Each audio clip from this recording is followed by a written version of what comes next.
Good Hey. morning. So I think that we are online. Bonjour à tous. Donc, nous avons le grand plaisir en fait d'avoir les deux auteurs du livre du livre traduit en français. La traduction française, c'est Rébellion, friponnerie et recettes, folie et sagesse fiscale à travers les âges. Donc, Michael Keane et Joël Slemrod. Michael Keane, c'est une grande joie de la voir, et Joël aussi, bien sûr.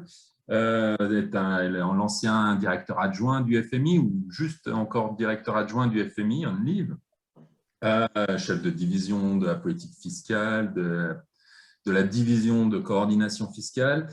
Il était professeur à l'université d'Essex, a publié une centaine d'articles, dont certains sont des classiques, notamment en concurrence fiscale, en fiscal fédéralisme, sur la TVA, sur la taxe carbone aux frontières, sur l'administration fiscale optimale avec Joël Slemrod notamment, sur la flat tax en Russie, par exemple, aussi, c'est très intéressant.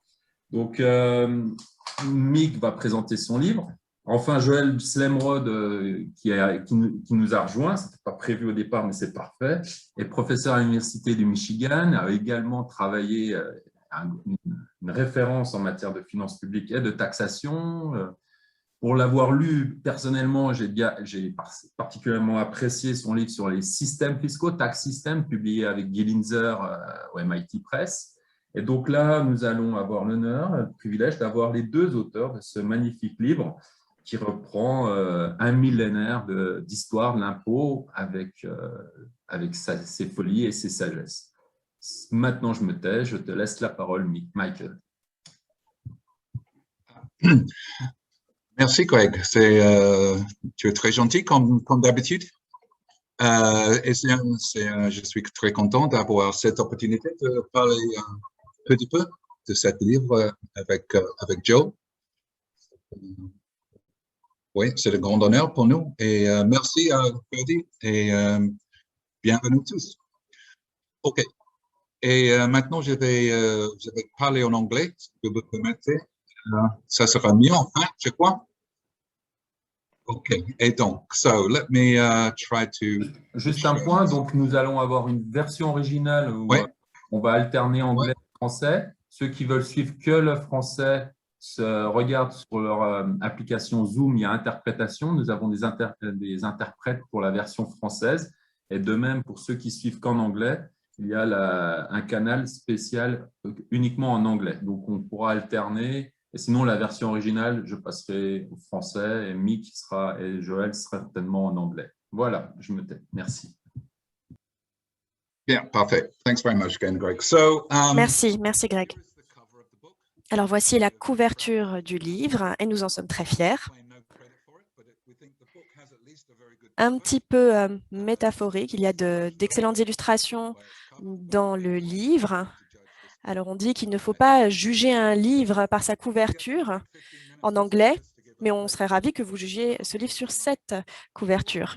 Juste pour vous donner une idée du livre, je vais vous le présenter en 15 minutes.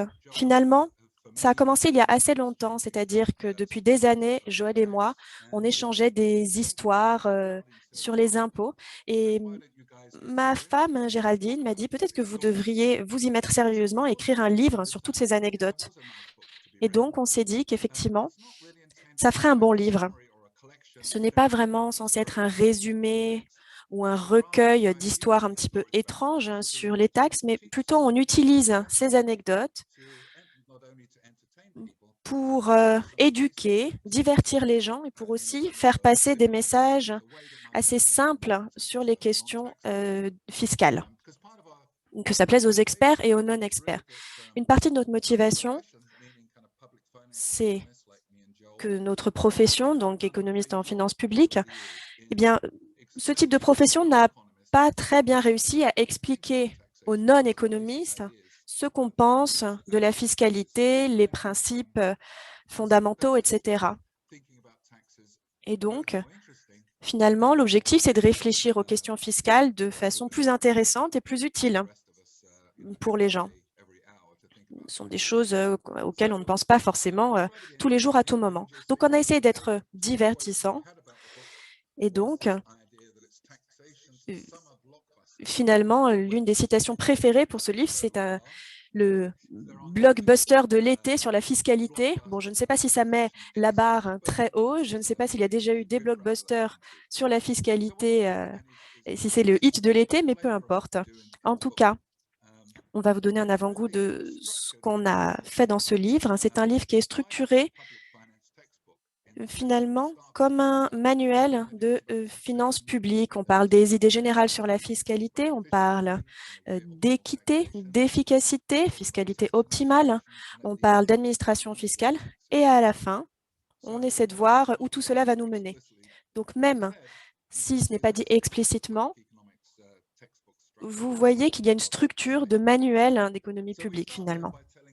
Donc, on commence par raconter différentes anecdotes pour parler de l'importance des taxes et des impôts à travers les millénaires. Vous le savez peut-être, ce qu'on a finalement, les documents fiscaux que l'on connaît, les plus vieux, ce sont finalement la pierre de Rosette, avec les Français, les Anglais, les Égyptiens, la façon dont tout cela a été traduit. Il s'agissait en fait d'un document fiscal. Vous voyez que cette histoire remonte à très longtemps. Ici, vous avez deux anecdotes que l'on raconte dans le livre pour souligner le rôle de la fiscalité.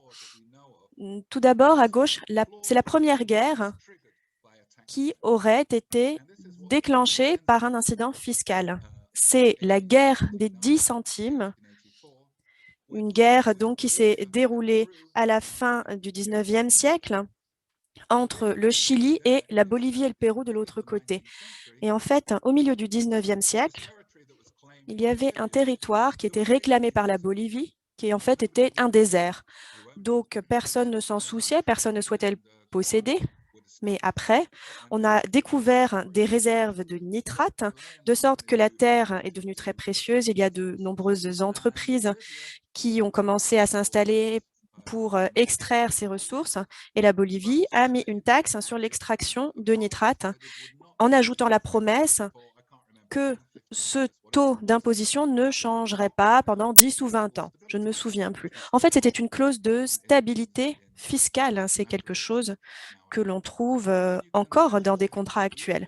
Vous pouvez imaginer ce qui s'est passé. La Bolivie a violé ce contrat, a augmenté la taxe et donc le Chili a envahi la Bolivie. Le Pérou a été impliqué puisque le Pérou avait un traité secret avec la Bolivie. Et vous le voyez sur la photo, c'était une véritable guerre. C'était vraiment un conflit très violent. Et ça s'est terminé par la défaite de la Bolivie et du Pérou. Donc la province avec le nitrate est revenue au Chili. Et c'est devenu très important. Ça a contribué à la richesse du Chili. Et de la sorte, la Bolivie a perdu son accès à la mer. Donc, la taxe, dans ce cas-là, est la raison de la carte du monde. C'est pour ça que la Bolivie est un pays enclavé. Et finalement, ce sont des choses qui se poursuivent. En 2019, c'est une affaire qui a été portée à la Cour de justice internationale. Et lorsqu'on parle de ce conflit, finalement, on voit qu'il y a, même dans certains concours internationaux aujourd'hui, il y a toujours des représentants de cette province de Bolivie.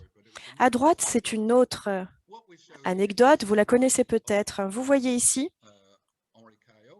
la femme du ministre des Finances, qui était un partisan de l'impôt sur le revenu. Donc, c'était M. Caillot. Et sa femme, comme vous le voyez sur l'illustration,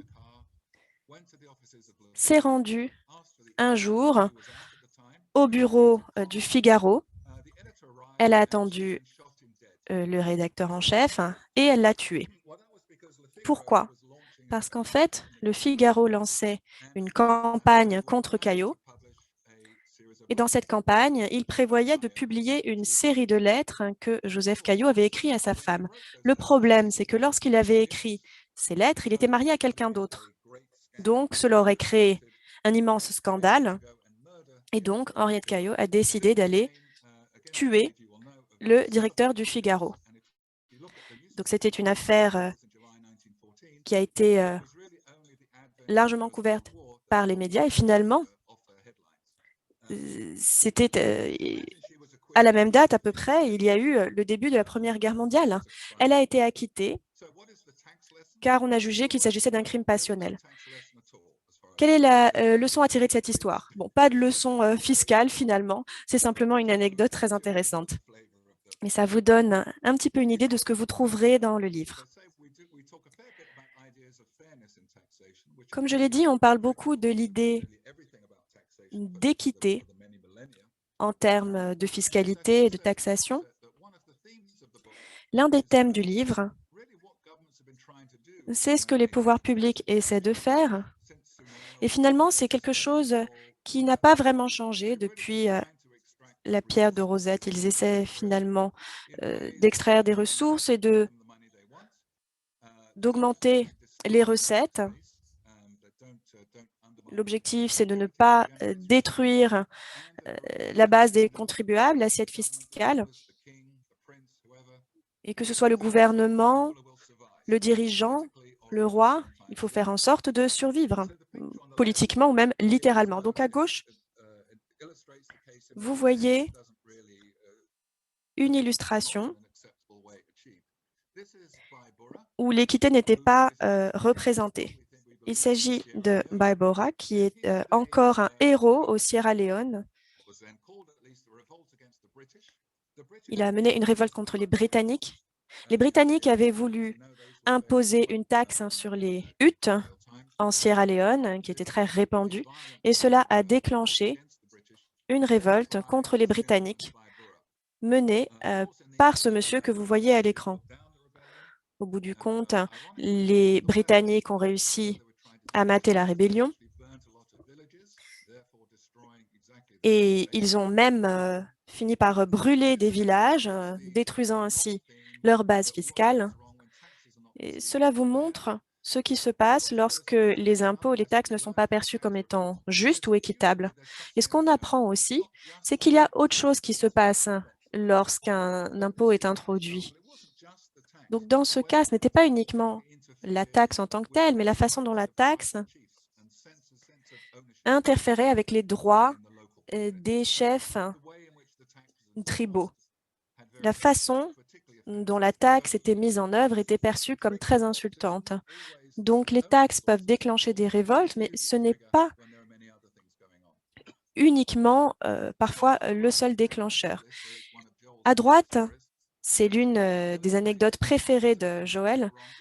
Cela montre que les choses peuvent mal se passer, même lorsqu'il y a de bonnes intentions du côté du gouvernement. Vous voyez un pont, le pont Queen Emma à Curaçao. Ils ont voulu instaurer un péage pour la traversée de ce pont. Ils voulaient un impôt progressif, c'est-à-dire plutôt que de demander leurs revenus aux personnes qui traversaient le pont, ils ont dit, bon, si vous portez des chaussures, vous payez le péage. Si vous n'avez pas de chaussures en traversant le pont, ça veut dire que vous êtes pauvre, donc vous ne payez pas la somme. C'était bien intentionné, mais tous les pauvres avaient trop honte de traverser le pont nu-pieds, donc ils empruntaient des chaussures et finissaient par payer le péage. Et les personnes plus aisées, eh bien simplement retiraient leurs chaussures lorsqu'elles traversaient ce pont. Donc, c'est une bonne métaphore. Cela montre que même lorsqu'on est bien intentionné dans la conception des impôts, il peut y avoir des conséquences inattendues. Et on peut voir la même chose lorsqu'on essaie de travailler sur la progressivité de l'impôt. Nous voulions également parler de l'idée de l'efficacité. C'est une idée familière pour les économistes. Alors, à gauche, vous voyez le type de diagramme qu'on étudie, donc courbe de l'offre, courbe de la demande. On voit l'efficacité et la perte d'efficacité, c'est dans le triangle au milieu. Donc, ce qu'on appelle excess burden en anglais, cette charge fiscale excessive. Donc, vous pouvez commencer à expliquer ça à des amis, dessiner ça sur une serviette en papier, mais votre voisin de table risque de commencer à parler à quelqu'un d'autre.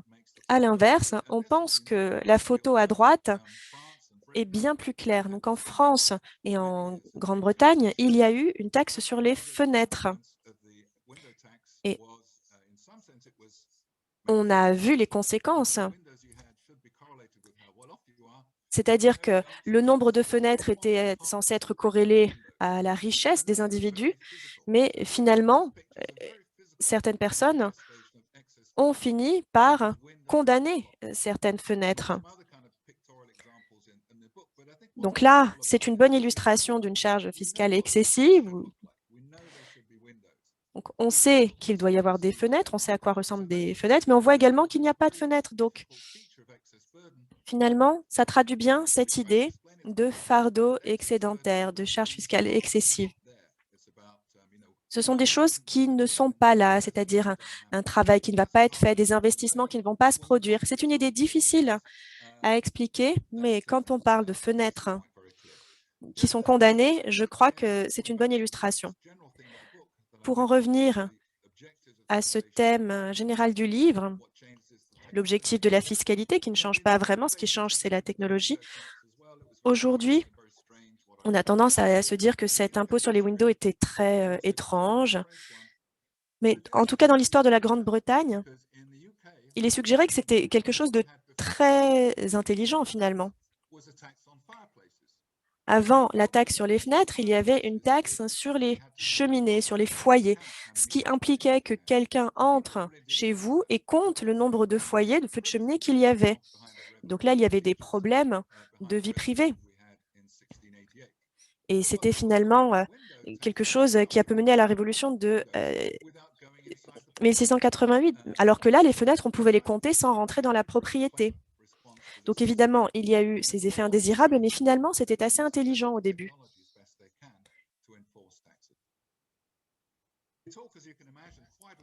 Comme vous pouvez l'imaginer, le livre parle beaucoup d'évasion et d'optimisation. Donc à gauche, vous voyez une photo, l'illustration des effets étranges de l'histoire fiscale sur les bateaux.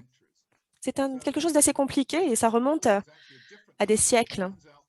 Donc là, le bateau des idiots, Ship of Fools, c'est quelque chose de différent. Au 19e siècle, il y avait la Navy britannique qui gouvernait le monde.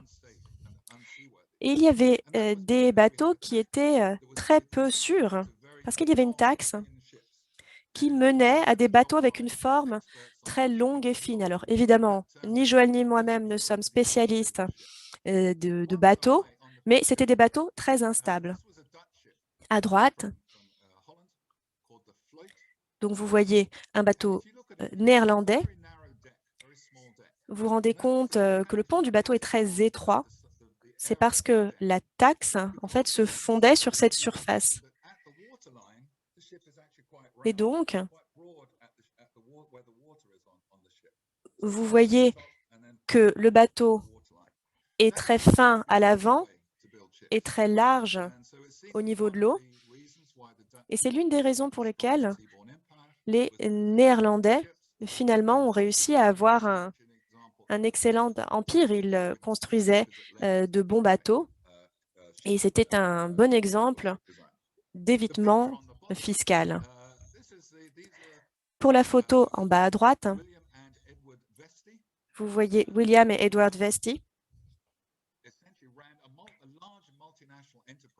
qui avaient une entreprise multinationale.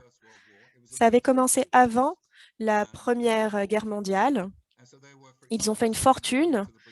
Ils vendaient de la viande à l'armée britannique pendant la Première Guerre mondiale.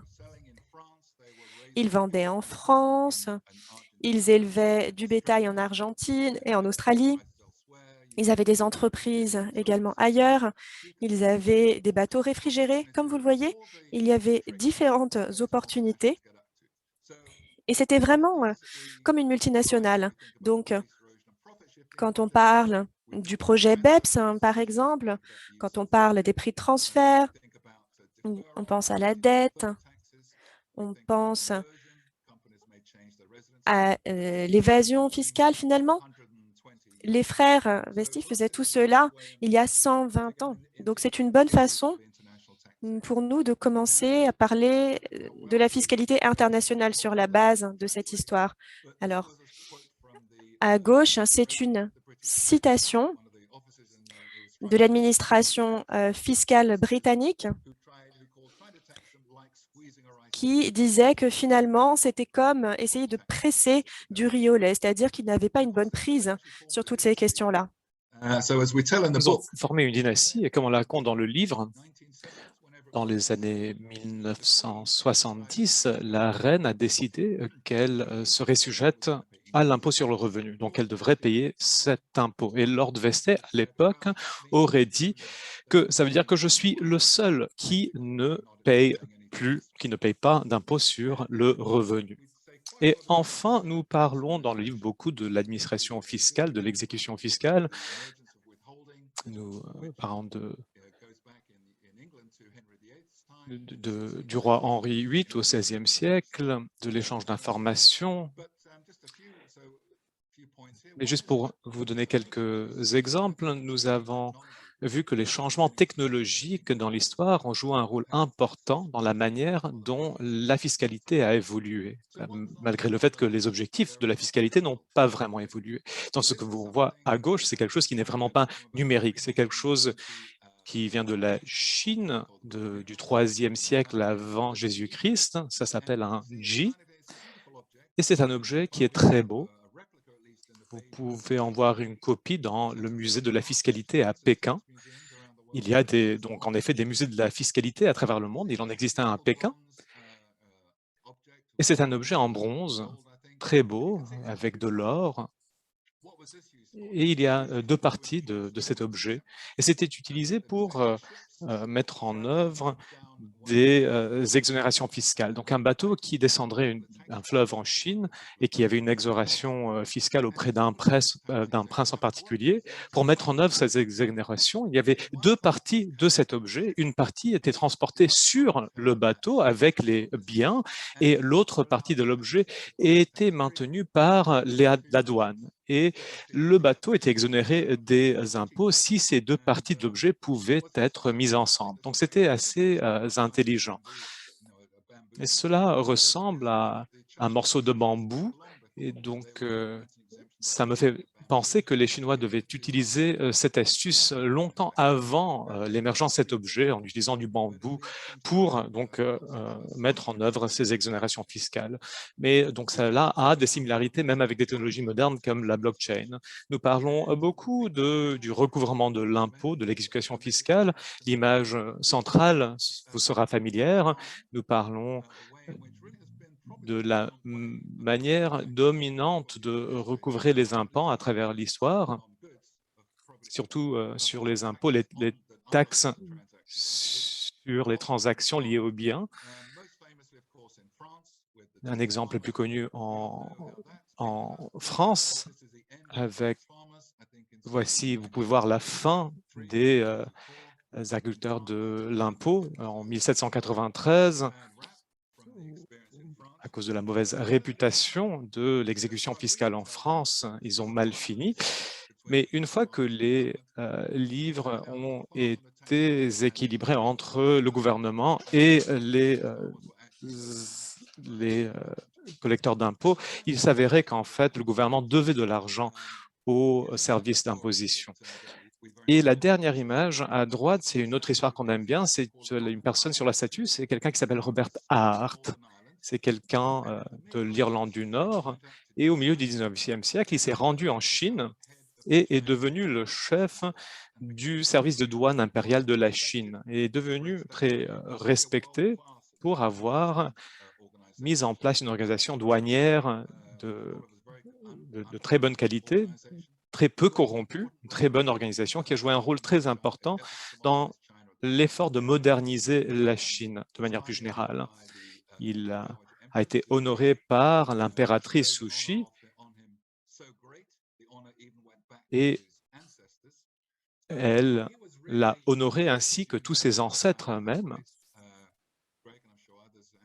Et si vous connaissez le fonctionnement du FMI, c'était en quelque sorte l'expert à long terme, l'archétype de l'expert à long terme, le type de personne que le FMI met en place dans les différents pays pour développer la capacité fiscale. Et c'était l'expert à long terme par excellence qui était source d'inspiration pendant très longtemps. Donc, c'est le seul administrateur fiscal qui a une statue qui a été érigée à son honneur, qui ensuite a été démantelée pendant la Deuxième Guerre mondiale, mais c'est le seul responsable fiscal qui bénéficie d'une statue et qui a également un roman écrit au sujet de sa vie, parce qu'il a tenu un journal de sa vie, et il avait une vie amoureuse très mouvementée, et cela est reflété dans un roman qu'il a écrit qui s'appelle « Ma splendide concubine ».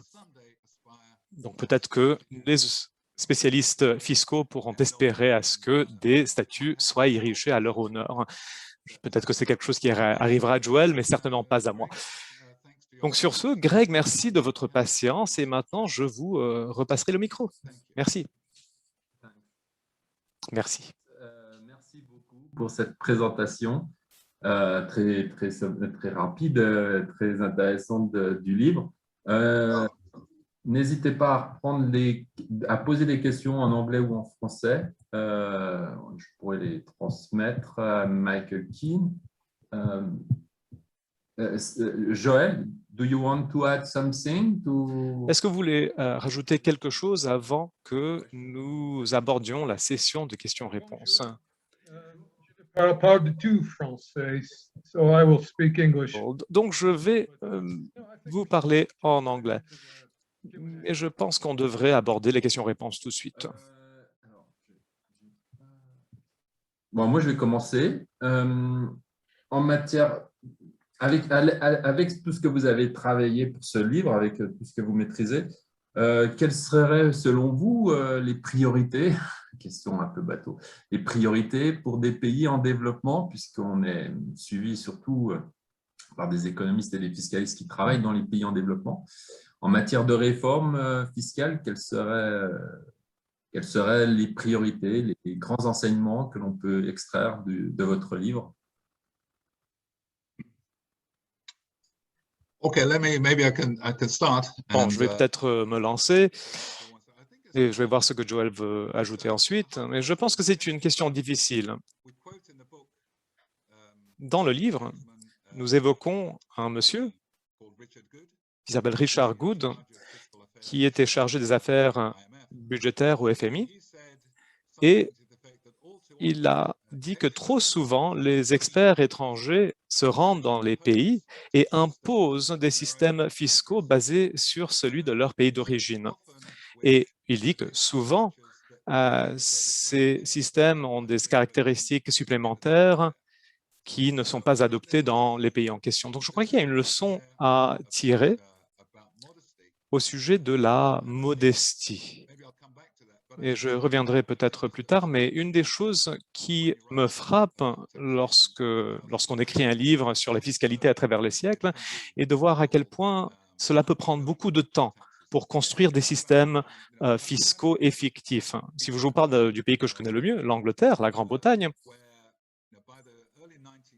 au début du 19e siècle, je crois qu'une grande partie des raisons pour laquelle le Royaume-Uni était aussi puissant, c'est parce que nous avons un système fiscal très effectif. Mais ce n'est pas quelque chose qui a été créé du jour au lendemain.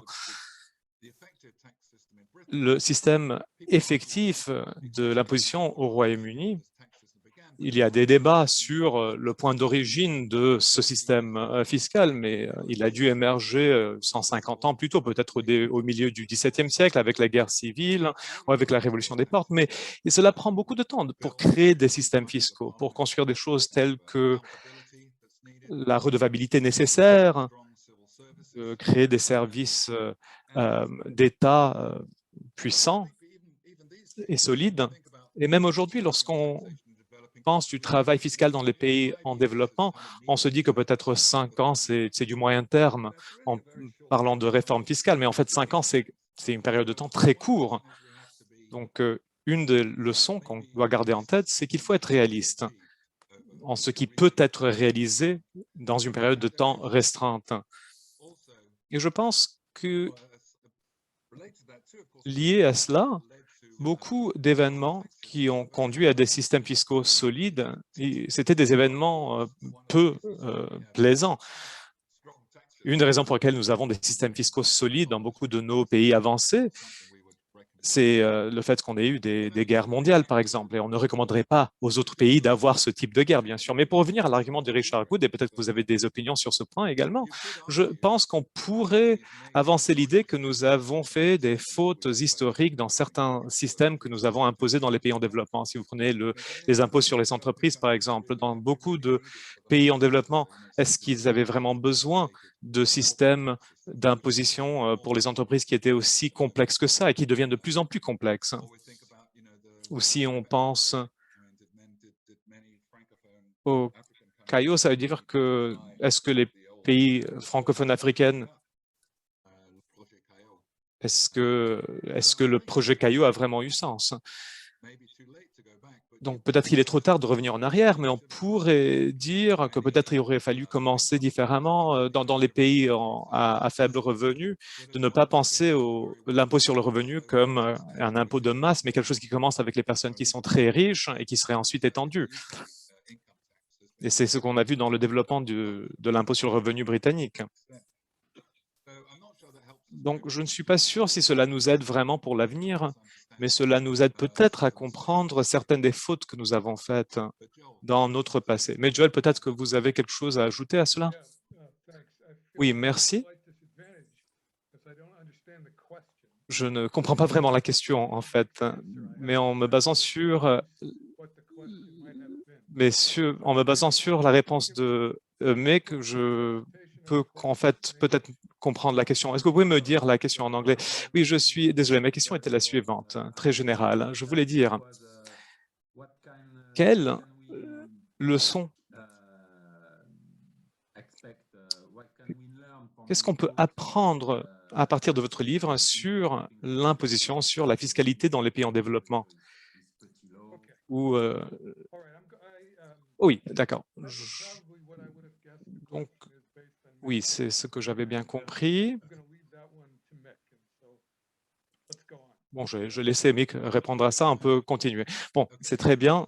Si vous pouvez déduire la réponse à partir de la question à partir de ma réponse, je pense que ça devait être une bonne réponse. Mais bon, continuons.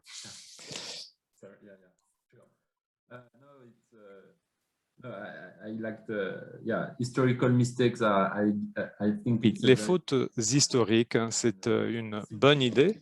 Et puisque vous parlez du CIT, que pensez-vous? Je suis surpris que dans votre livre, étant donné votre travail, vos autres travaux, vous n'avez pas mentionné l'interaction fiscale ou la concurrence fiscale ou les guerres tarifaires entre les pays. Mais que pensez-vous de cette idée d'impôt minimum défendu par l'administration Biden au niveau de l'OCDE? Et est-ce que dans vos livres, est-ce qu'il y a des exemples historiques de ce type de coordination fiscale ou de concurrence? Nous avons plus d'exemples de personnes, d'entreprises qui profitent du manque d'harmonisation entre les pays afin de tirer profit pour eux-mêmes. Nous racontons l'histoire des frères Nesti à la fin du 19e siècle. Il s'agissait de deux frères au Royaume-Uni qui avaient une entreprise mondiale de production et de distribution de viande. Beaucoup de leur comportement d'évasion et de fraude fiscale présagent ce qui se passe maintenant et ce qui passait plus tard dans l'histoire lorsque les pays ne coordinent pas, où il n'y a pas d'impôt sur le revenu minimum. À l'époque, ils ont déplacé leurs opérations vers l'Argentine. Ils ont incorporé une entreprise en Argentine, comme Mick l'a mentionné. Et donc, nous passons beaucoup de temps sur les détails techniques, sur la manière d'imposer les entreprises multinationales. Mais ces questions ne sont pas aussi facilement démontrées par une image, comme les fenêtres emmurées, par exemple. Mais là, ce qu'on a essayé de faire, c'est de montrer une image, par exemple, d'un bâtiment aux îles Caïmans, donc un paradis fiscal. Et à l'époque où l'image était prise, plus de 20 000 entreprises avaient leur adresse dans ce bâtiment. Et cela a été mis en lumière récemment. Et puis dans le Delaware, dans un État des États-Unis qui est très attractif du point de vue fiscal, il y a un petit bâtiment de taille moyenne au Delaware qui est l'adresse d'une dizaine de milliers d'entreprises. Je vous coupe juste un instant. Je voudrais juste préciser que vous avez accès à la traduction en bas de l'écran. C'est valable pour les speakers, mais aussi pour les personnes qui nous suivent. So, Joël, you have an access to the Donc oui, translation. vous avez accès à la traduction en bas de l'écran. Si vous le désirez, si vous avez des questions en français, vous pouvez les faire traduire en anglais. Merci Fabienne. J'allais juste le mentionner. Nous avons un chapitre sur l'imposition minimale, mais les évolutions ont été assez rapides depuis qu'on ait fini ce livre. C'est lié à un travail au-delà du livre. Je travaille sur ce point pour essayer de comprendre quel serait un taux d'imposition optimal. Mais sur le point de Joël, je pourrais peut-être partager une image du livre. Je ne sais pas si vous pouvez voir cette image, mais c'est là que nous essayons de montrer. À gauche, il y a un programme d'évasion fiscale, le sandwich hollandais, et puis à droite, une image par un illustrateur britannique, j'oublie son nom, qui était connu parce qu'il dessinait des machines étranges. Donc c'était une image étrange pour construire le fromage Double Gloucester avec la méthode Gruyère. Donc nous rentrons dans tous les détails du programme à gauche, mais nous utilisons l'exemple de Vestas pour illustrer certaines de ces ruses, et donc nous essayons de les mettre ensemble à travers des images pour essayer d'expliquer ce type de ruse fiscale. Mais une des choses qui n'a pas été inclue dans le livre, c'est que nous avons évoqué la question de la concurrence fiscale liée au commerce maritime, par exemple. C'est un exemple intéressant sur la manière dont la concurrence fiscale peut aboutir à des taux d'imposition très faibles. Et nous n'avons pas vraiment beaucoup d'exemples. Il y a quelques exemples de STEMAC, mais au-delà de ça, on n'a pas beaucoup de choses à dire sur ce point. Merci. We have a question from Ousmane. Est-ce que la fiscalité historiquement est à l'origine de l'instabilité et de guerre entre États? Donc, is tax at the origin of instability and even wars? Est-ce que les impôts sont à l'origine d'instabilité et de la guerre entre les États? Est-ce que vous avez évoqué l'exemple de la Bolivie, par exemple, pour ce type de choses? Oui, la Bolivie est peut-être l'exemple le plus clair. Il y a une autre histoire.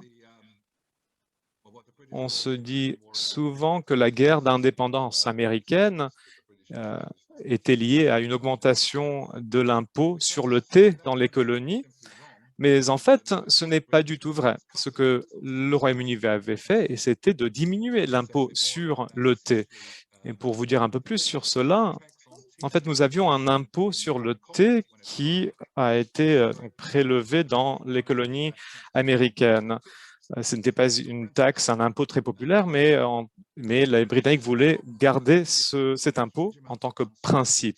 Mais il y avait également un grand problème, il y avait beaucoup de thé non vendu, donc les Britanniques voulaient vraiment vendre du thé aux Américains. Donc l'idée était le suivant, les Britanniques avaient compris que le thé, avant d'arriver aux États-Unis, devait payer des tarifs lorsque le thé arrivait au Royaume-Uni. Donc, ce que les Anglais avaient fait, c'est qu'ils avaient éliminé les tarifs d'importation sur le thé au Royaume-Uni, ce qui a diminué le prix du thé. Une très bonne idée, mais qui a très mal tourné parce que ça voulait dire qu'on faisait concurrence aux trafiquants de thé à Boston, qui étaient des personnes très puissantes. Et donc, si vous voulez dire que la guerre d'indépendance américaine a été déclenchée par les impôts, c'est peut-être vrai, mais c'était par une diminution de l'impôt et non pas par une augmentation de l'impôt. Je n'ai pas en tête beaucoup d'autres exemples où les impôts auraient été à l'origine du guerre, comme en Bolivie. Mais les impôts aident à définir les gagnants des guerres. Ça, c'est quelque chose d'assez clair. Nous savons, il est assez clair que la dominance britannique était largement liée au fait qu'ils pouvaient augmenter leurs recettes fiscales. La Révolution française était liée à un échec fiscal également. Joël, je ne sais pas si on a d'autres exemples sur les impôts. Merci de m'avoir dit que la traduction fonctionne dans les deux directions. Donc, je peux maintenant comprendre le français et l'anglais, au moins un peu. Je ne sais pas s'il y a d'autres guerres qu'on pourrait directement lier à la fiscalité,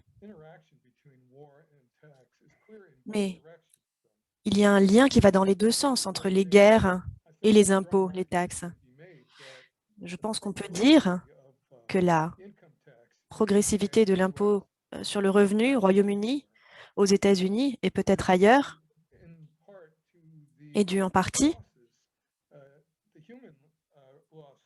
aux pertes humaines pendant les guerres. Et les personnes qui ont subi ces pertes, donc les soldats, les gens des classes populaires les plus basses, ont dit on a beaucoup sacrifié et maintenant, il est temps que les corporations, les gens les plus riches, se sacrifient à leur tour. Et là, on a pu voir une augmentation de la progressivité de la taxe, notamment après la Seconde Guerre mondiale et aux États-Unis, après la Première Guerre mondiale. Donc là, c'est une corrélation, un lien de cause à effet, mais dans l'autre sens. Et d'autre part, les recettes sont très nécessaires dans les pays en conflit. Donc, il a pu y avoir des taxes introduites pendant la Seconde Guerre mondiale en Grande-Bretagne et aux États-Unis. Et l'impôt sur le revenu est passé d'un impôt de classe à un impôt de masse. Avant, il n'y avait qu'une toute petite fraction de la population qui payait l'impôt sur le revenu. Ce n'était pas le cas après la Seconde Guerre mondiale. Donc, le lien entre la guerre et la taxe et l'impôt sont très serrés. Ça va dans les deux sens. Merci beaucoup. Alors, j'ai une question moi-même. J'ai lu différents chapitres du livre. Je ne l'ai pas encore fini à l'heure actuelle. Et comme vous avez travaillé sur la taxation des profiteurs de guerre, avez-vous une idée de à qui a profité cette crise et quelles seraient les taxes qui risqueraient d'arriver, notamment dans des pays qui ont beaucoup dépensé pour soutenir une activité économique, comment dire, abîmée, en tout cas, oui, choquée par ces confinements répétés?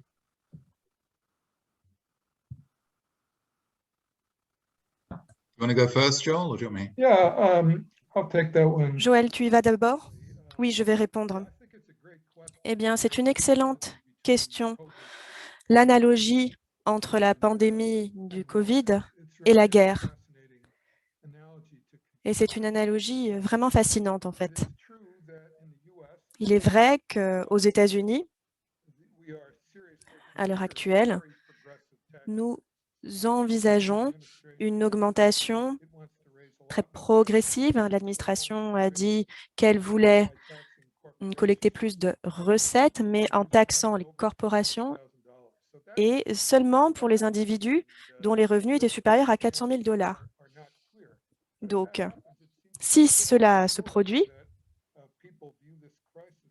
eh bien, on verra que cette crise est considérée comme ayant surtout affecté la masse de la population. Et il y a des corporations qui s'en sont très bien tirées, au contraire.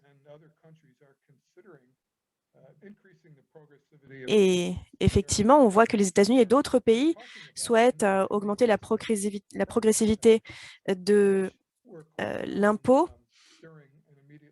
D'autres veulent des taxes sur les profits excédentaires. Donc, l'angle fiscal du Covid, c'est très intéressant. La transmission du Covid, c'est évidemment une externalité négative. Dans le livre, on parle des facteurs qui mènent à l'institution d'une taxe pour modifier les comportements,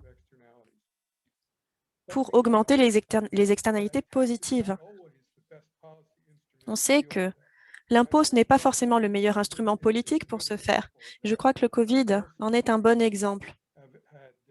La plupart des pays ont mis en place, ont imposé des confinements, imposé le port du masque. C'est une façon de faire face aux externalités négatives de façon réglementaire, pas de façon fiscale. Donc, il y a des sanctions pour les personnes qui violent ces règles, mais je ne sais pas si les pays ont essayé de mettre en place un impôt qui puisse pénaliser les comportements en termes de transmission de Covid.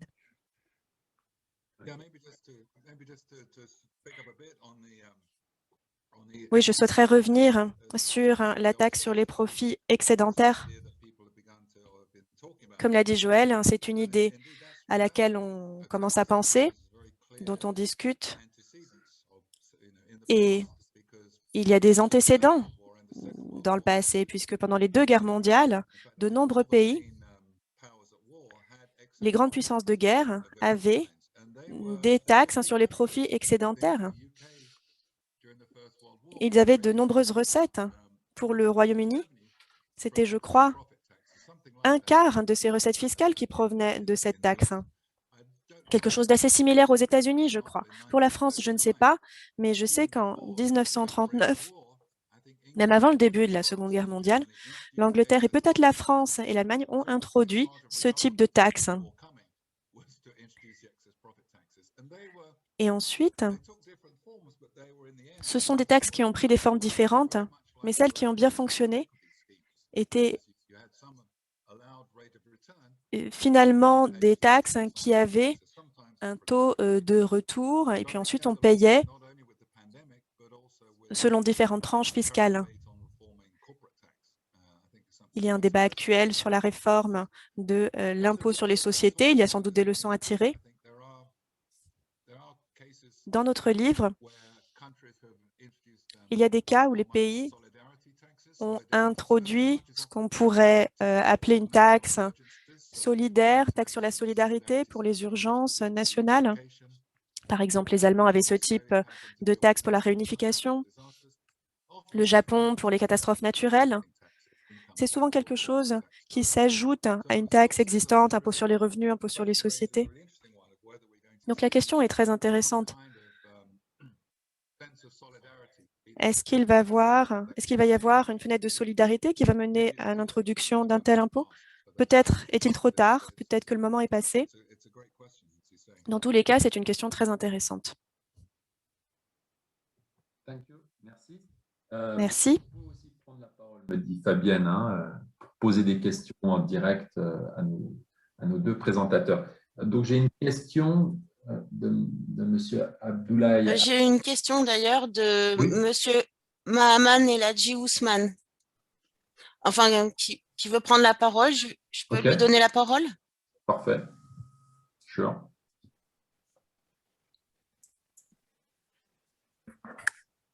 Monsieur Eladji Ousmane, vous êtes avec nous?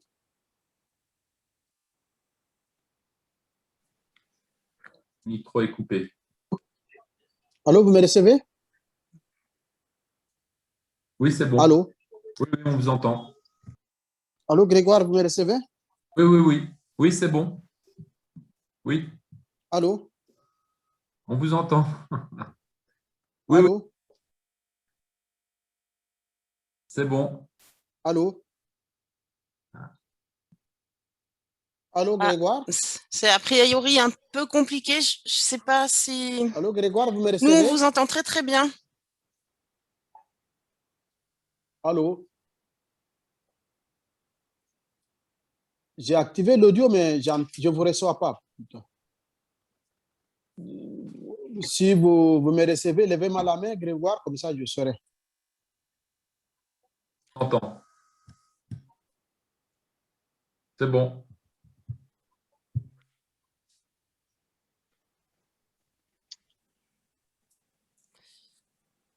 Bon, je crois qu'on l'a perdu. Donc, j'avais une autre question. How to stabilize and improve the world Comment tax system? stabiliser et améliorer le système fiscal mondial. Comment stabiliser et améliorer le système fiscal mondial?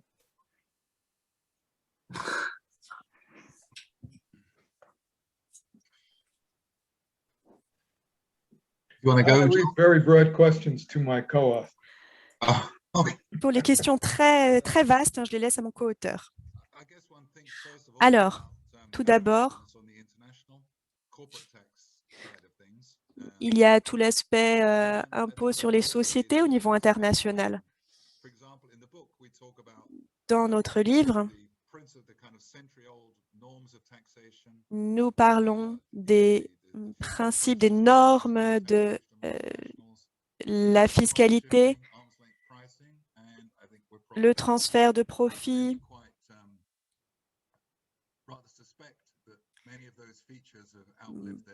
Beaucoup pensent qu'il y a des principes qui sont déjà un peu datés. Bon, si on regarde ce qui se passe en termes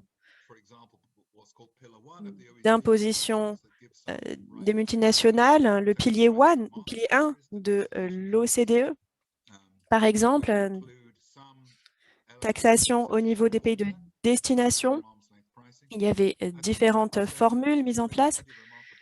Et je crois qu'on peut dire que ce sont des évolutions assez remarquables.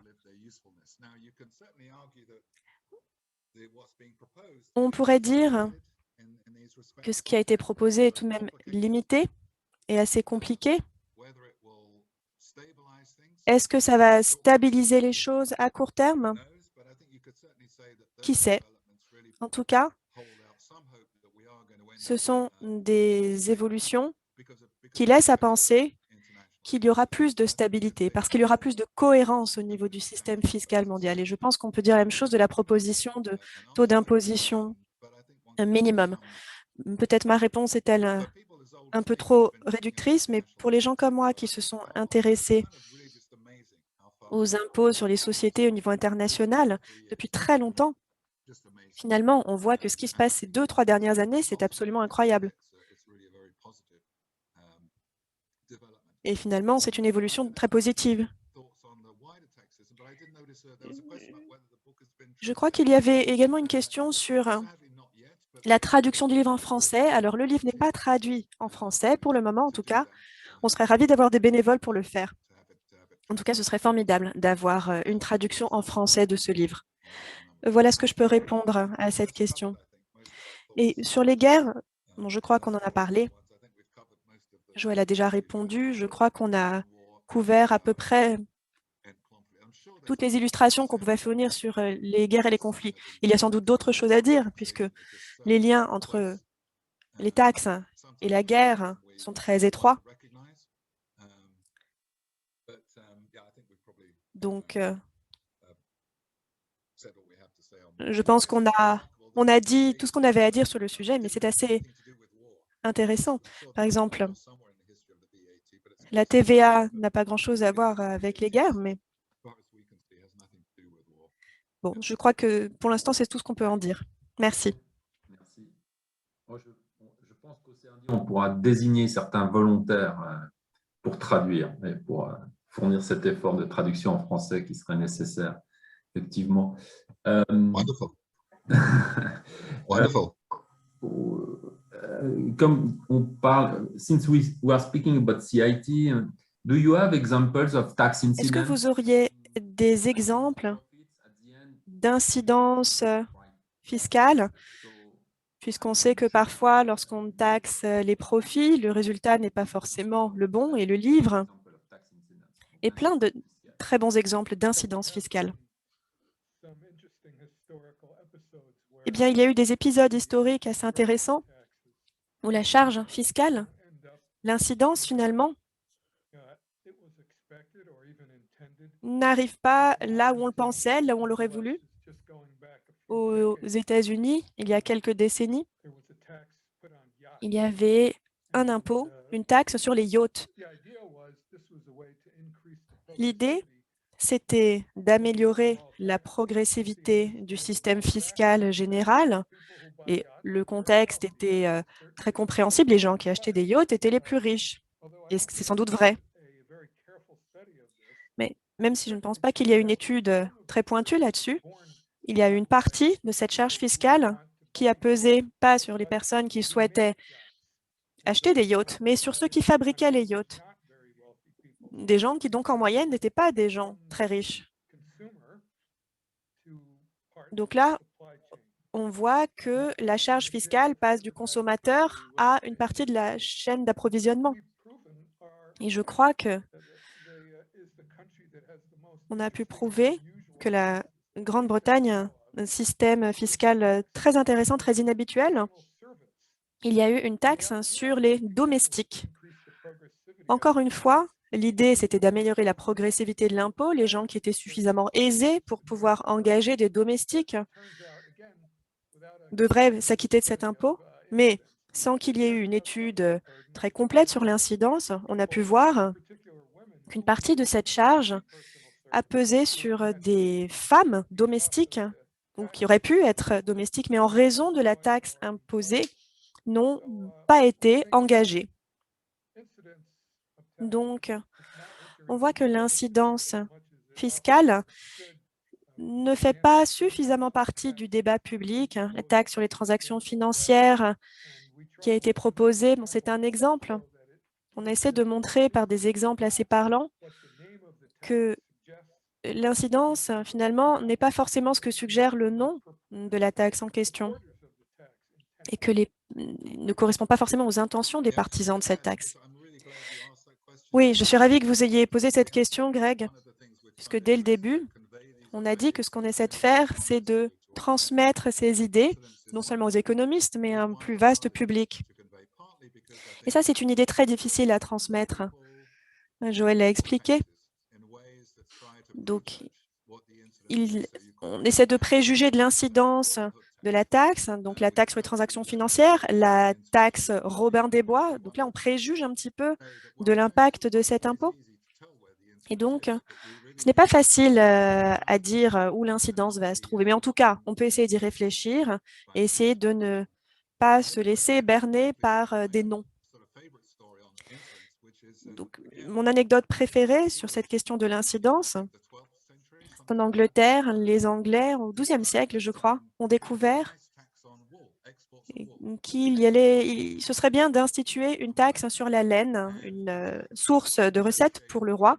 La taxe a été négociée avec les marchands qui vendaient la laine. C'était surtout des marchands italiens. Mais bien sûr, on s'est rendu compte qu'au bout du compte, les marchands payaient moins les producteurs de laine qui leur vendaient la laine. Donc, on voyait que l'incidence réelle était sur eux, les producteurs de laine. Et ces producteurs de laine ont mis la pression sur le monarque en disant « il ne faut pas négocier cette taxe avec les Italiens, même si eux, qui remettent l'argent, nous subissons le poids de cette taxe. » Et c'est devenu une question à long terme entre le peuple et la couronne. Et c'est la raison pour laquelle le rôle du Parlement a été débattu, puisqu'il y avait la question de la représentativité. Donc, merci d'avoir soulevé cette question. Je pense qu'on pourrait effectivement insister sur cette question pour qu'au moins les gens réfléchissent à la question de l'incidence fiscale.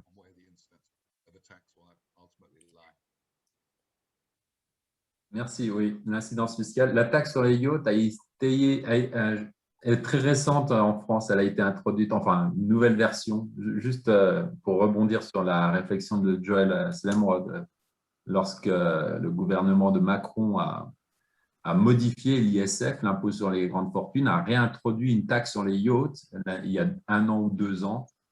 Et à la fin, il n'y a plus que 3 yachts en France, officiellement. Tous les autres sont partis, ont d'autres pavillons. Bref. On a une question de monsieur Randcianarizon. What do you think about tax holidays and tax eventually also free trade area? Que pensez-vous des vacances fiscales et les zones franches, les exonérations fiscales, les taxes expenditures, les dépenses fiscales?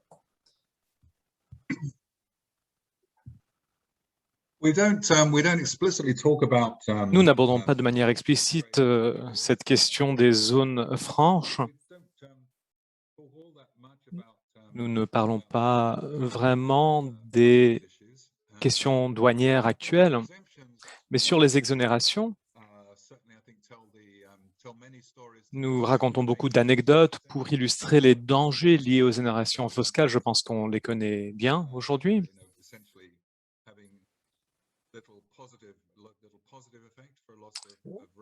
Elles ont peu d'effets positifs.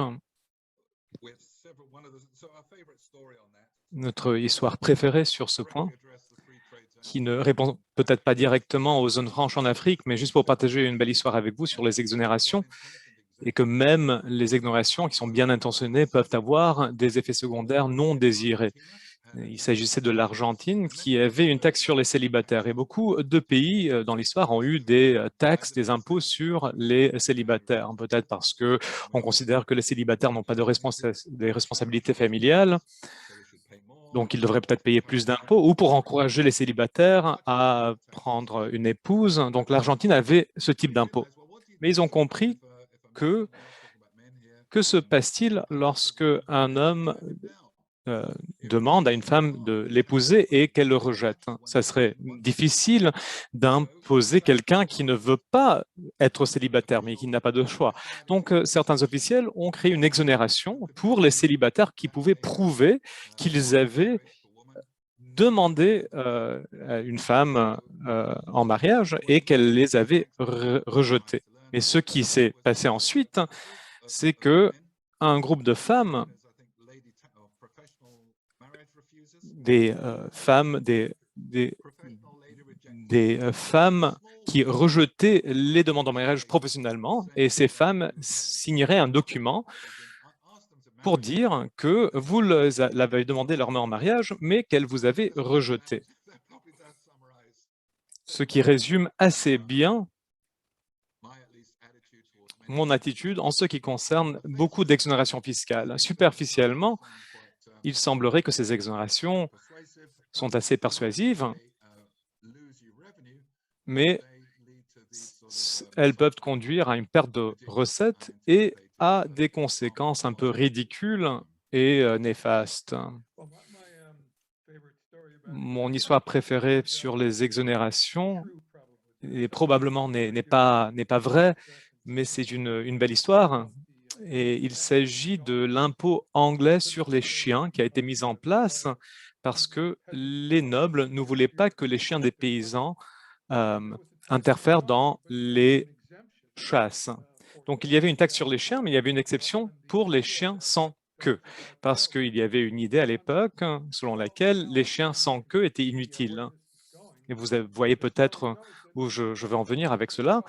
Selon la petite histoire, beaucoup de paysans ont tout simplement amputé les queues de leurs chiens pour ne pas devoir payer d'impôts sur les chiens.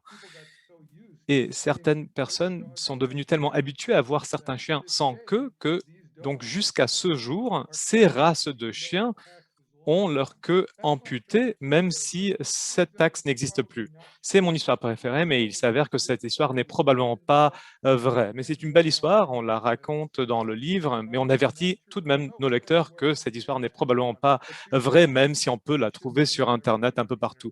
Mais il ne faut pas croire à tout ce que vous lisez en ligne. Anne-Marie avait une autre version. Anne-Marie Jourjon, collègue, on en a discuté hier de cette taxe sur les chiens. Elle avait une autre version. Les chiens sans queue étaient des chiens de travail, étaient exonérés. Avec les chiens avec queue étaient des chiens de luxe, des chiens de... Wow, that's it. pretty much the opposite of the. Donc, c'est un peu le contraire de l'histoire que je raconte. Donc, tails of- l'idée était d'amputer la queue du chien pour ne pas payer d'impôts parce que, comme ça, le chien devient un chien de travail.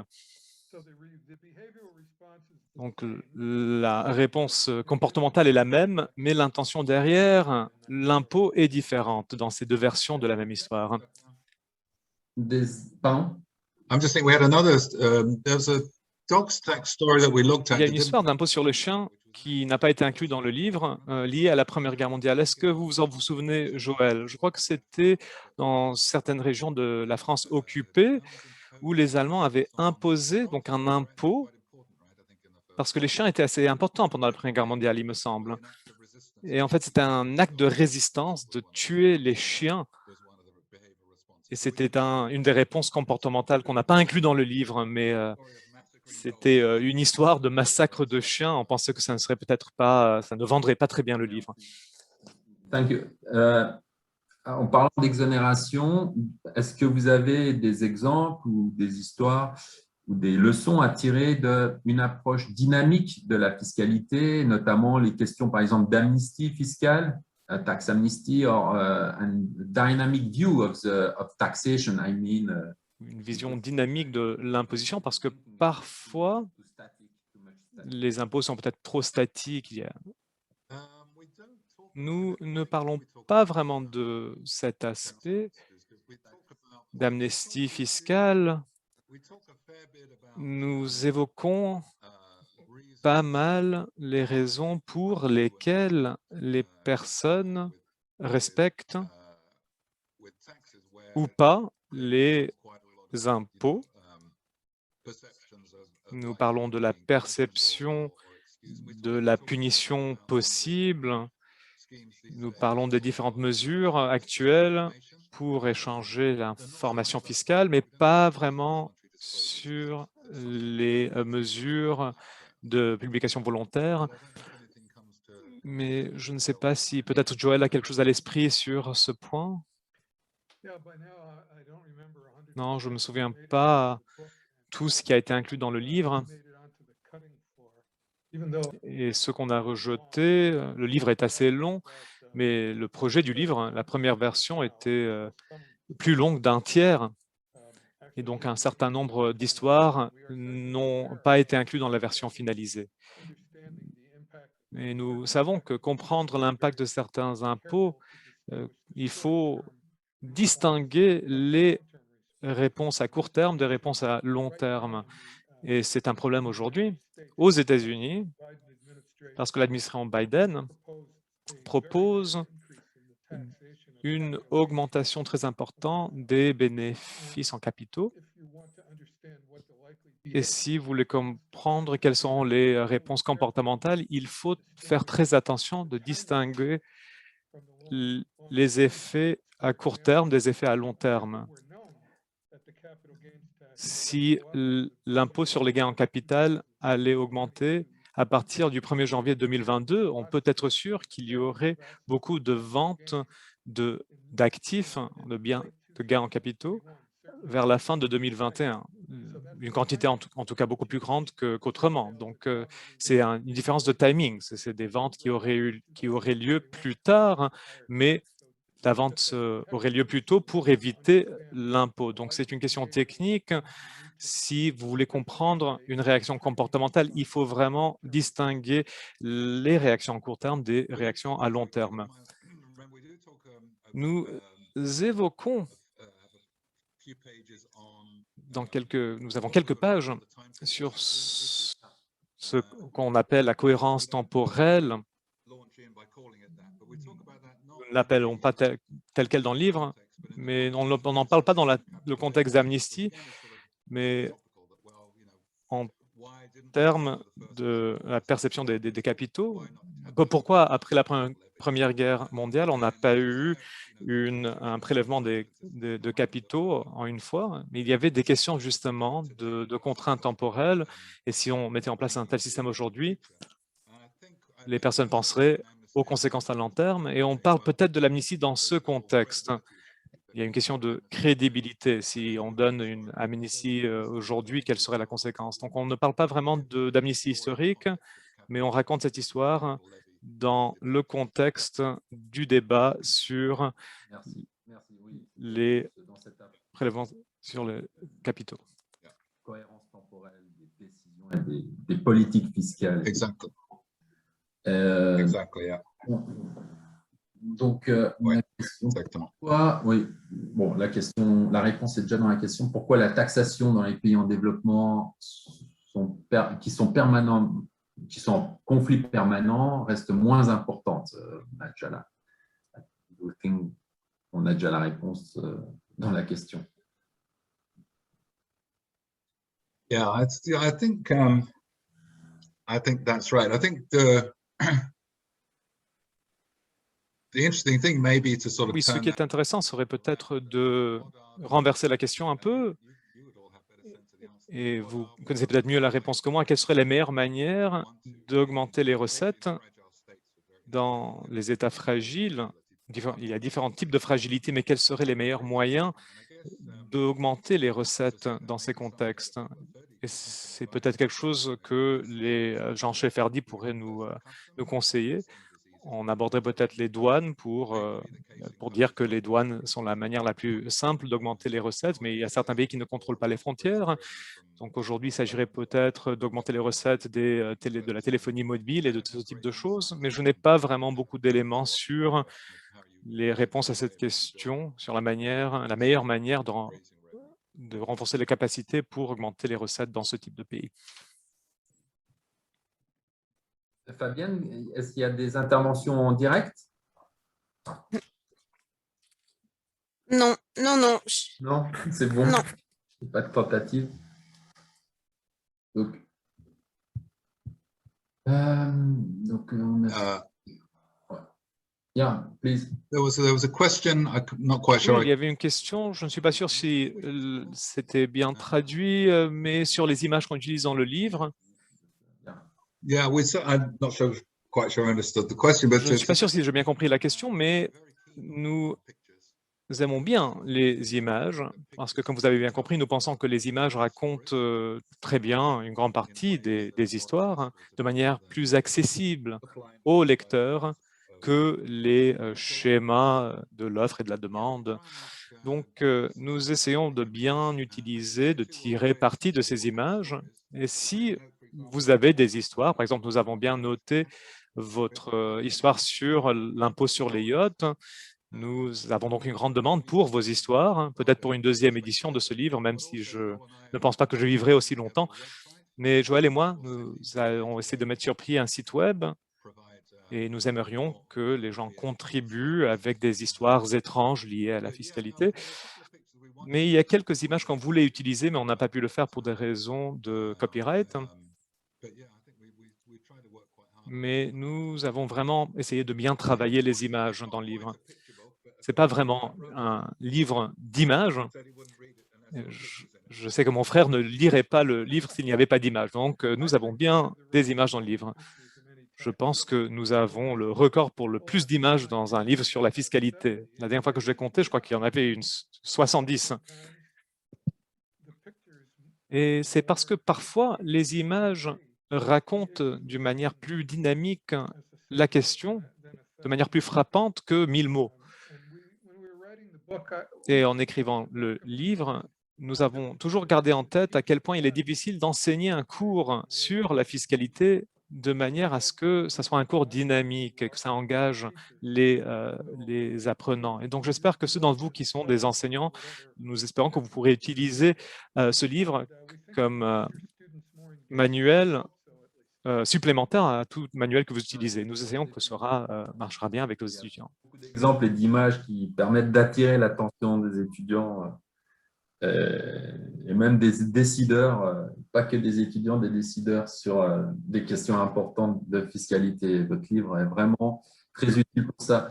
Est-ce qu'on a encore d'autres questions? Moi, je ne veux pas que ça devienne une discussion privilégiée avec ces auteurs. Oui. On a une question de Faisal Sawadogo. Oui, Faisal. Je lui donne la parole. Oui. Faisal, est-ce que tu as la... C'est bon pour toi? Oui, c'est bon. Est-ce que vous m'entendez? Très bien. Ouais. Donc, avant tout, je voudrais remercier Michael et Joël, justement, de nous faire cet honneur par leur présence. Donc, c'est deux grandes figures, justement, de la fiscalité, hein. Et on lit beaucoup vos papiers et vos écrits, donc vous avoir en direct en un seul coup, je dirais que c'est tout un honneur pour nous. Et donc, j'ai beaucoup lu avec attention votre livre, hein. Donc, dès l'annonce déjà, j'ai vu que c'était un livre assez intéressant qui traitait de toute l'histoire de la fiscalité. Et comme Grégoire, je ne l'ai pas encore terminé, mais ça ne va pas tarder. Donc, de ce que je retiens déjà de ma première lecture de ce livre, c'est est-ce qu'on peut retenir ici que la taxation est en grande partie euh, euh, est-ce que la taxation, on peut dire que la taxation explique une grande partie de l'histoire du monde? En lisant votre livre, c'est la première question que j'ai. Donc, je pense particulièrement à la Bolivie ou encore à la guerre mondiale, comme vous l'avez si bien expliqué, hein. Et donc, ça, c'était ma première question. Et ma deuxième question, c'est est-ce que finalement, la taxation n'est pas aussi quelque part à l'origine du creusement des inégalités qu'on observe aujourd'hui de par le monde, hein, pour parler justement de la progressivité de l'impôt. Donc, aussi bien de l'impôt sur le revenu des personnes que l'impôt sur le revenu des sociétés. Donc, pour prendre des exemples justement en rapport avec le livre, je vais parler justement donc, pour ce qui concerne de l'impôt sur les revenus des personnes, je pense particulièrement à la section sur le taxing femininity ou encore la taxe sur le passage avec les chaussures sur les ponts là, en Sierra Leone ou même la taxe sur les fenêtres, justement, hein. Et pour ce qui concerne la taxation, justement, ou la progressivité en matière d'impôt sur les sociétés, je pense particulièrement à la taxe, par exemple, qu'il y a eu sur les bateaux néerlandais avec les BAFin, tout ça, etc. Ou même encore la partie taxing knowledge qui, à la fin, suscite quand même beaucoup de réflexions sur les inégalités qu'il y a eu, justement, entre les riches et les pauvres. Donc ça, c'est la deuxième question que j'ai à vous poser de ma lecture de ce livre. Et dernièrement, je voudrais vous poser une question donc, pour avoir votre avis personnel, hein. Est-ce que vous pensez que de telles folies fiscales pourraient avoir sens de nos jours? Donc certaines histoires justement que vous racontez si bien clairement, aussi bien avec les illustrations en images que les écrits même pourraient avoir du sens de nos jours. Donc voilà, je vous remercie encore une fois de plus pour votre présentation. Let me try to say a few words Je about vais essayer de dire quelques mots au sujet de la première question. Merci pour vos questions, en tout cas, des questions très importantes, très profondes. Je vais essayer d'aborder au moins superficiellement la première question. Est-ce qu'on pense que la taxation joue un rôle central dans l'histoire? Et je pense que la réponse est l'affirmative. Nous avons passé 7 années de nos vies à composer ce livre et donc nous pensons que c'est quelque chose de très important. Je pense qu'il est vrai que les pouvoirs publics, l'État, jouent un rôle central dans l'histoire et la fiscalité, la taxation, c'est la relation entre l'État et les populations. Et à cause de ça, je crois qu'il faut répondre à l'affirmative. Au début du livre, on parle du développement historique, de cette relation entre les gouvernements et la population. Il y a une longue période pendant laquelle les citoyens n'ont pas dû approuver le système fiscal parce qu'il n'y avait pas de vote, par exemple, et puis une deuxième période où la population a son mot à dire. Donc cette relation évolue de manière importante au cours de l'histoire. Et je pense que c'est toujours un élément important, un élément clé dans la relation entre l'individu et l'État.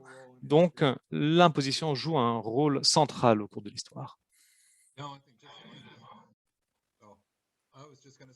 J'allais dire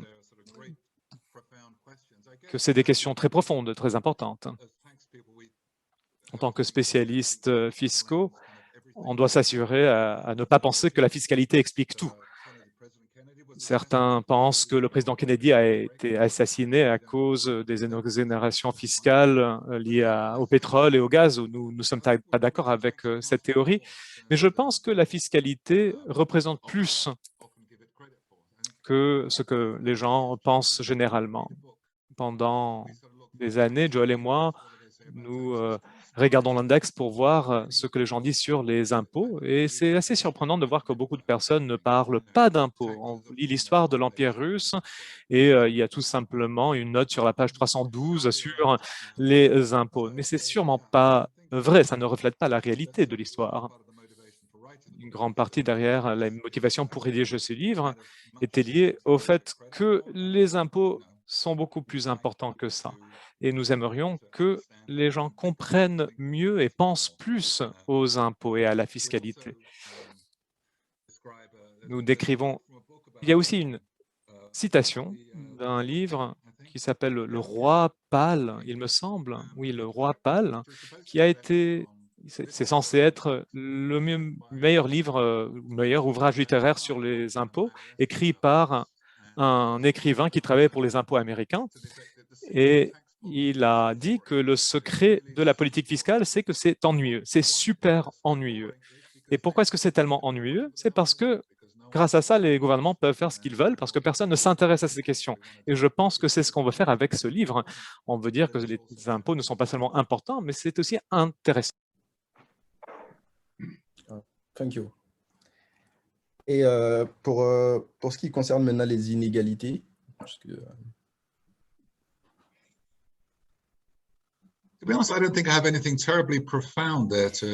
je ne sais pas si j'ai quelque chose de très profond à partager à ce sujet. Ce qui est intéressant, c'est ce dont Joël a parlé. Ces derniers temps, on parle beaucoup des inégalités, de la façon dont il faut essayer de les résoudre par le biais du système fiscal. Historiquement, ce n'est pas très clair s'il y a eu des inégalités en tant que telles qui ont donné naissance à des impôts très progressifs. Mais comme l'a dit Joël, il y a cette question compensatoire liée aux guerres. Ce n'est pas quelque chose qu'on obtient directement avec les inégalités en tant que telles. Donc le lien entre inégalité et utilisation du système fiscal en réponse, c'est sans doute plus compliqué que ce que l'on pense. Je me souviens qu'il y a un travail empirique qui suggère que ce ne sont pas les sociétés les plus inégalitaires qui ont des systèmes de taxes les plus redistributifs. Joël. Oui, je crois que ce qui est important, c'est de faire la distinction entre ce que l'on pense des politiques fiscales et des autres politiques et de ce que l'on considère comme étant des inégalités. Une politique fiscale, c'est quelque chose d'assez naturel à envisager.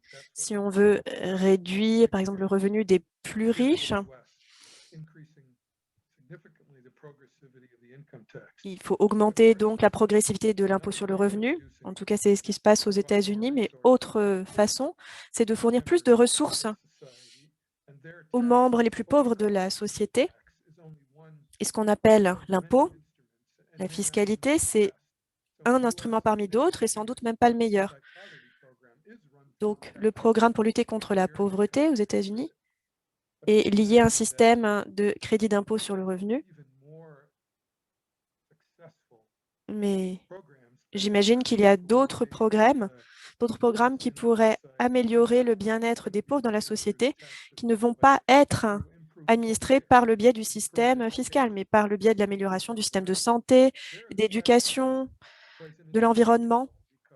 Et ce sont peut-être qu'il va falloir un rôle intermédiaire du système fiscal, puisqu'il va falloir prélever des ressources chez les hauts revenus pour financer ces programmes qui vont être cruciaux pour améliorer le bien-être des plus pauvres. Merci beaucoup. Je vous remercie. Merci Faisal. J'avais compris qu'il y avait aussi une question relative aux taxes, taxes sur la connaissance, ou taxer quelque part le progrès, ou si on va Oui, il y avait. taxes sur les robots, Right, okay. je recommanderais Acemoglu. Oh, taxing knowledge and robots. Okay. That's a Alors, great. taxe sur la connaissance et taxe sur les robots. Excellent. Je vais parler de la première. Je crois que c'était au 19e siècle, au Royaume-Uni, il y avait des taxes sur les journaux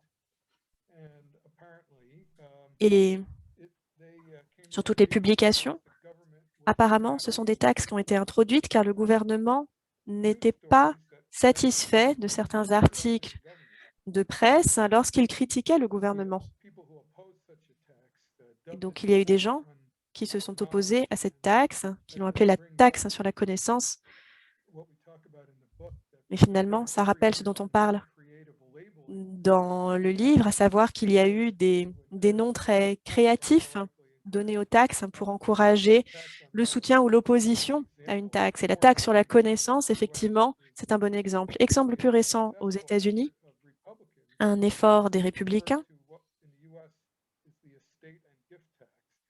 faisant référence à ce qu'on appelle aux États-Unis donc la estate and gift tax, ils l'ont appelée la taxe de la mort. Et il faut dire que cette taxe sur la connaissance dont on a parlé n'a pas duré. La plupart des pays maintenant font beaucoup d'efforts pour éviter des taxes qui ressembleraient à cette taxe sur la connaissance. Mais il y a tout de même des pays qui réussissent à limiter la propagation de la connaissance, mais sans passer par des manières fiscales. Et les robots. Mec. Alors, les robots, on en parle un petit peu, oui.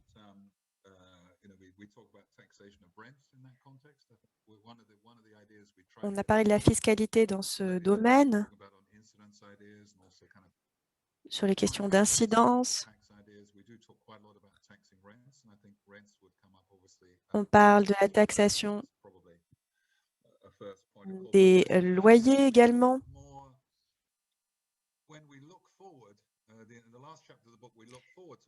Dans les derniers chapitres, on s'intéresse aux grands changements qui pourraient survenir dans le système fiscal. Donc, les robots, je ne sais pas si c'est le changement le plus fondamental, mais on va s'intéresser surtout à l'impôt sur les sociétés.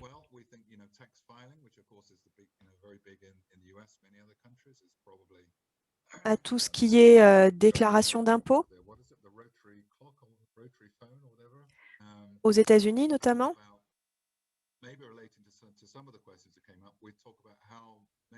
Et on parle également de la façon dont, à l'avenir, on pourrait échapper à cette tyrannie de la taxation au fil des années.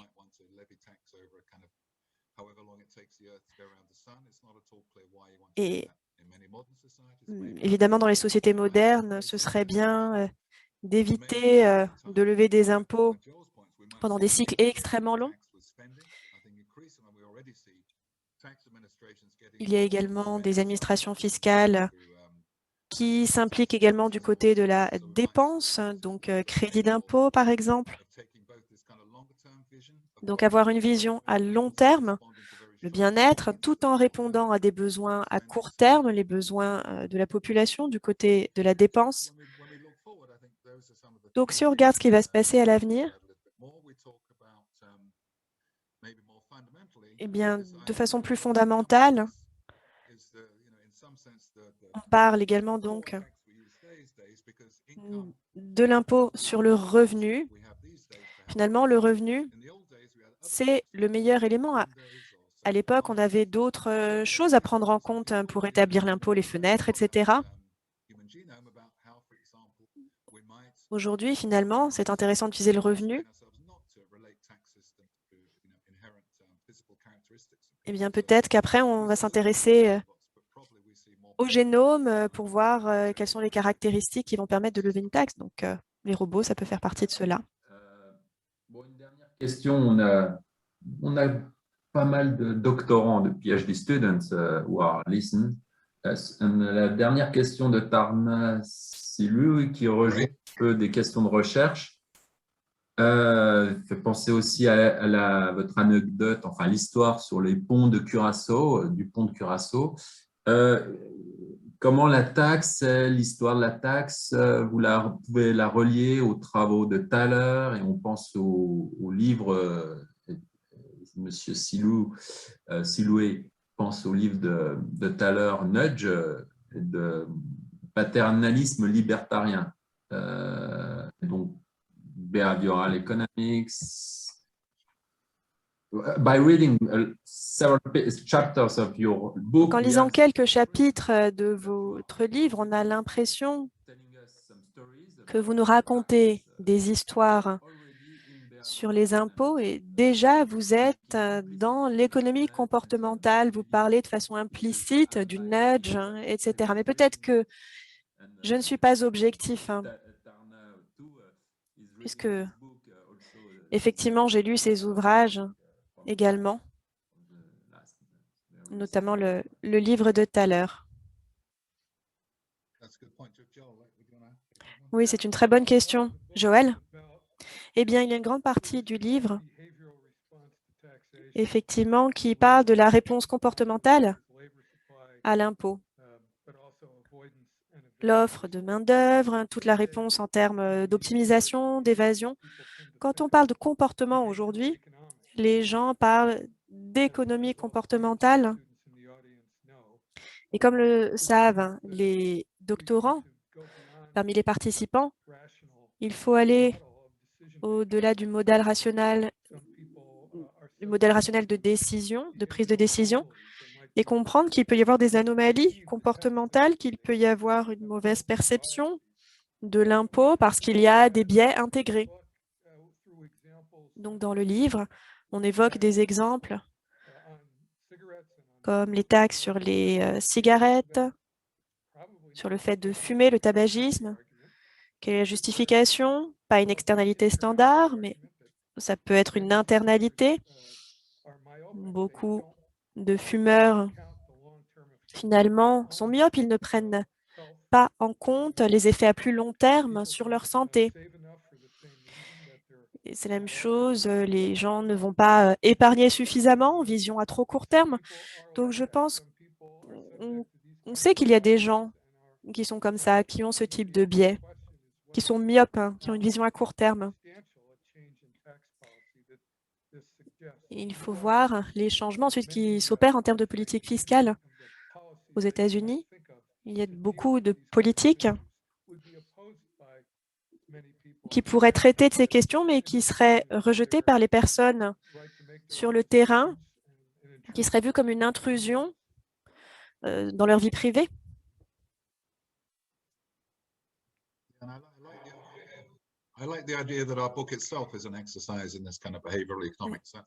J'aime bien l'idée que ce soit une sorte, notre livre soit une sorte d'exercice d'économie comportementale. La question du nom, la façon dont on appelle les choses, ça c'est important, ça montre la façon dont les gens perçoivent les choses. Et l'administration fiscale, oui, effectivement, il y a des questions d'économie comportementale depuis longtemps. Comment faire en sorte d'avoir l'adhésion des contribuables? Évidemment, l'administration fiscale n'a pas uniquement utilisé des sanctions ou des pénalités de différents types. Parfois, il y a eu des façons assez innovantes pour pouvoir collecter l'impôt. Merci beaucoup. Non, je pense que beaucoup d'anecdotes pourraient donner lieu à beaucoup de recherches pour les étudiants, les doctorants qui nous écoutent. Encore merci. S'il n'y a pas d'autres questions, on va s'arrêter là et je vous remercie encore pour cette présentation brillante d'un livre excellent que l'on recommande. On a publié sur les sites, notamment il y a un discount de 30%, donc je fais la publicité jusqu'au 31 juillet, donc profitez-en sur le site de Princeton, de la maison d'édition de Princeton. Encore merci, Mick et Joël, pour cette participation. Merci et encore et à bientôt. Thank you. Thanks very much. Thanks very much. Thanks. Bye Merci bye. beaucoup.